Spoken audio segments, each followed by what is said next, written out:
नमस्कार सर्वांचं पुन्हा एकदा स्वागत आहे. आपल्या भारतीय परंपरेनुसार दरवाजाच्या दिशेने पाय करून झोपणं हे अशुभ मानले जाते. यामागील नेमकं कारण काय हे आज आपण जाणून घेणार आहोत. आपल्या भारत देशामध्ये अनेक परंपरा व श्रद्धा आहेत. असाच एक श्रद्धेचा भाग म्हणजे दरवाजाच्या दिशेने पाय ठेवून झोपणे. हा समज पिढ्यानपिढ्या चालत आलेला आहे.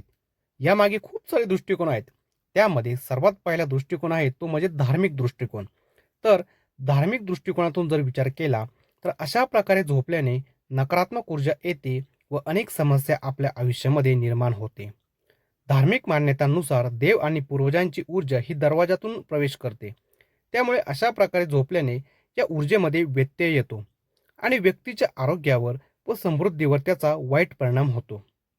2 नंबर आहे वैज्ञानिक दृष्टिकोन. वैज्ञानिक दृष्टिकोनातून जर विचार केला तर यात नुकसान असे काहीच नाहीत. वैज्ञानिक दृष्टिकोनामध्ये असे सांगितले जाते की ज्या दिशेकडे झोपून आपल्याला चांगली झोप येते त्या दिशेकडे डोकं ठेवून तुम्ही झोपू शकता. यामुळे शारीरिक आणि मानसिक विश्रांती आपल्याला मिळू शकते. त्या नंबर 3, वास्तुशास्त्र काय म्हणतं आता तर ते बघूया. तर वास्तुशास्त्रानुसार दरवाजाच्या दिशेने पाय करून झोपणे हे अशुभ मानले जाते.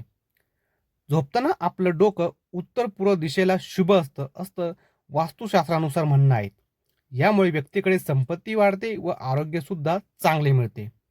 मात्र वास्तुशास्त्रानुसार दरवाजाच्या दिशेने पाय करून झोपल्यामुळे व्यक्तीच्या जीवनात अडथळे येऊ शकतात.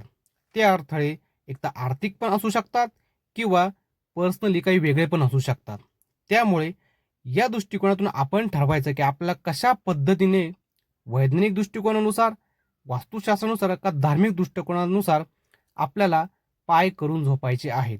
हा विचार करून आपण झोपले पाहिजे.